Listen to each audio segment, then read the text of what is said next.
बातमी राज्यामध्ये अनेक ठिकाणी पाणी टंचाई निर्माण झाली। अनेक शहरी भागात टँकरनं पाणी पुरवठा सुरू आहे, तर ग्रामीण भागात महिलांची पाण्यासाठी धडपड सुरू आहे। नाशिक जिल्ह्यातल्या पेठ तालुक्यात भीषण पाणी टंचाईचं वास्तव समोर आलं। पेठ तालुक्यातल्या बोरीचीवाडी गावात महिलांना पाण्यासाठी पायपीट करावी लागते। हंडाभर पाण्यासाठी महिला आपला जीव धोक्यात घालतायत। तळ गाठलेल्या विहिरीत उतरून या महिलांना दूषित पाणी भरावं लागतंय।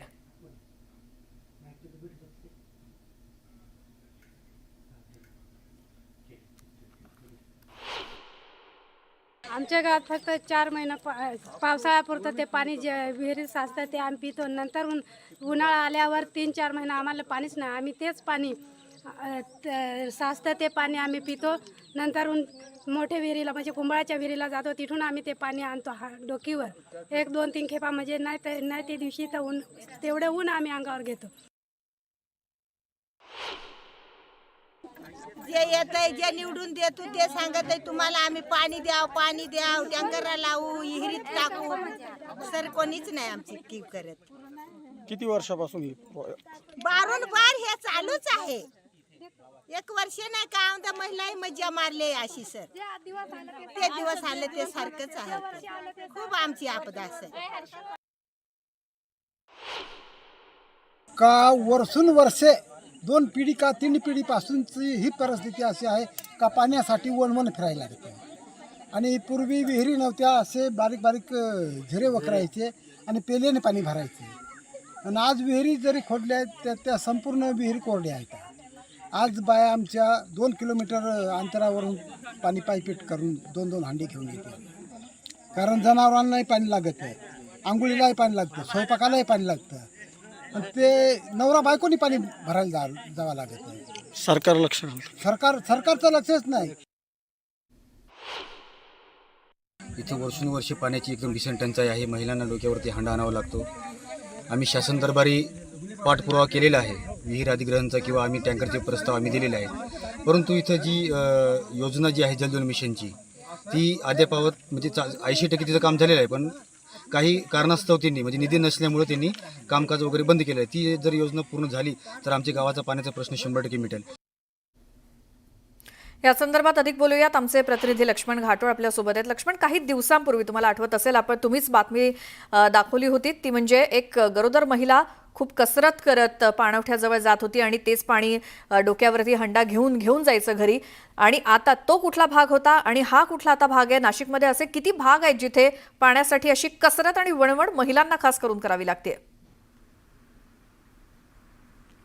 श्वेता, आपण जर सांगितलं यापूर्वी आपण जी बातमी केलेली होती ती नाशिकच्या इगतपुरी तालुक्यातली होती आणि त्या भागामध्ये एका गरोदर महिलेला पाण्यासाठी कशा पद्धतीने वणवण करावी लागते हे आपण दाखवलेलं होतं। आणि त्यानंतर काही सामाजिक संस्थांनी त्या भागातल्या लोकांना टँकर आणि कंटेनर जे आहेत ते पाण्यासाठी दिलेले होते। मात्र आता आपण जी बातमी दाखवलेली आहे ती नाशिकच्या पेठ तालुक्यातील आहे।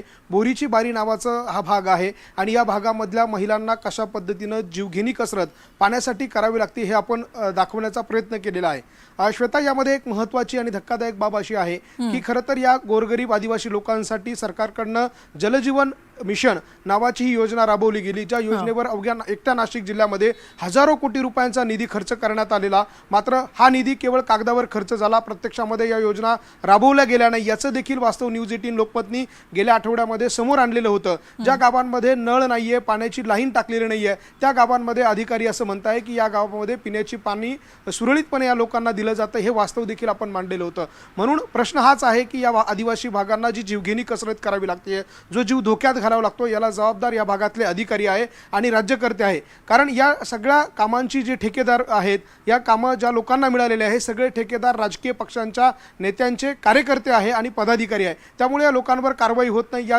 योजनांची चौकशी होत नाही। त्यामुळे आता आदिवासी संघटना पुढे आलेला आहे आणि त्यांच्याकडनं या प्रकरणामध्ये चौकशीची मागणी केली जाते। माझ्यासोबत नाशिक राज्याच्या आदिवासी विकास परिषदेचे नेते लक्की जाधव आहे, ते देखील त्यांना देखील या सगळ्या प्रकाराची कल्पना आहे। नाशिक जिल्ह्यात ज्या पद्धतीनं पाणी टंचाई निर्माण झालेली आहे, याला जबाबदार कोण आहे, काय नेमकं हे सगळं प्रकरण आहे?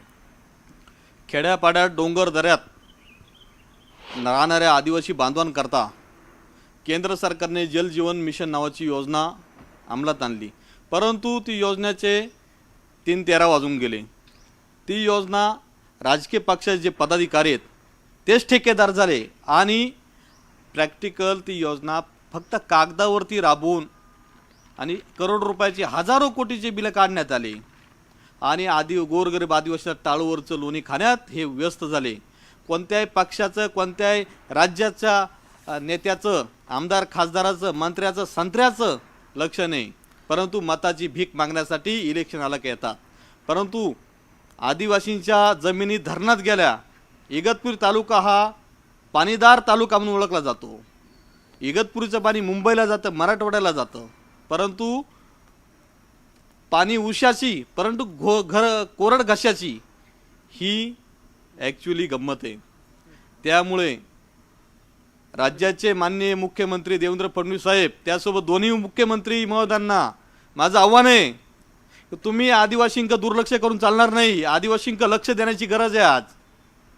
अन्यथा येणाऱ्या काळामध्ये आदिवासी सर्व समाज मंत्रालयावरती धडकल्याशिवाय राहणार नाही. बिलकुल. आणि या लक्ष्मण, सर्व आपल्या या बातमीनंतर आपण अपेक्षा करूयात की या भागात सुद्धा महिलांची जी पाण्यासाठीची वणवण आहे, जे काही पाण्याचं दुर्भिक्ष आहे, ते लवकरात लवकर दूर व्हावं. धन्यवाद या माहितीसाठी. महत्त्वाच्या बातम्या प्रायोजक पुष्कराज रागी डिलाइट्स, महाराष्ट्राचं लाडकं आणि नंबर 1 नाचणी सत्व.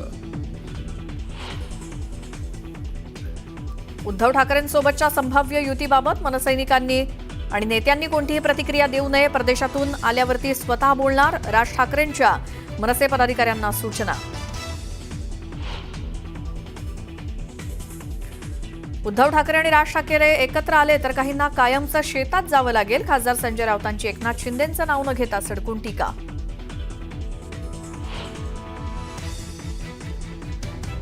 कुटुंब म्हणून एकत्र येणं ही महाराष्ट्राची परंपरा. शरद पवारांसोबतच्या पुण्यातील बैठकीनंतर अजित पवारांचं विधान. शरद पवार संस्थाध्यक्ष तर ट्रस्टी म्हणून आपल्याला यावं लागतं, अजितदादांची स्पष्टोक्ती. राहुल गांधींनी परदेशात जाऊन भारताची बदनामी केली, त्यापेक्षा देशाच्या जनतेत जाऊन विश्वास जिंकायला हवा. फडणवीसांनी राहुल गांधींना सुनावलं. सोलापुरातील शिवमेळाव्याच्या जाहिरातीतून तानाजी सावंतांचा फोटो गायब. तानाजी सावंतांचे बंधू शिवाजी सावंतांकडनं मेळाव्याचं आयोजन, तर फोटो वगळल्यामुळे सावंत बंधूंमध्ये फुटीच्या चर्चांना उधाण.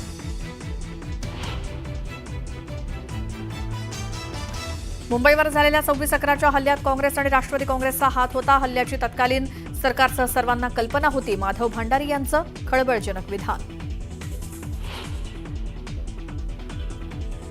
विक्रम भावेंनी लिहिलेल्या दाभोलकर हत्या आणि मी या पुस्तकाचं आज कोल्हापुरात प्रकाशन. दाभोलकर हत्या प्रकरणी जामिनावर सुटलेल्या भावेंच्या पुस्तकामुळे नव्या वादाला तोंड.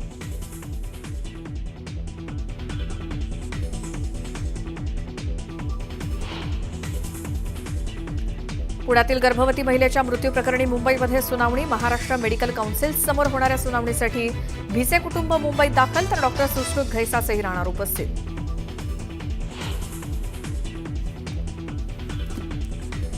अश्विनी बिद्रे हत्या प्रकरणी दोषी अभय कुरुंदकरला जन्मठेप, तर इतर दोघांना 7 वर्षांची शिक्षा.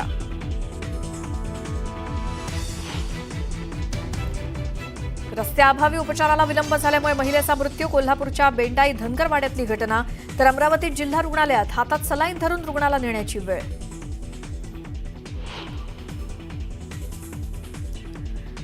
पोप फ्रान्सिस यांचं दीर्घ आजारानं निधन. वयाच्या 88व्या वर्षी व्हॅटिकन सिटीमध्ये घेतला अखेरचा श्वास.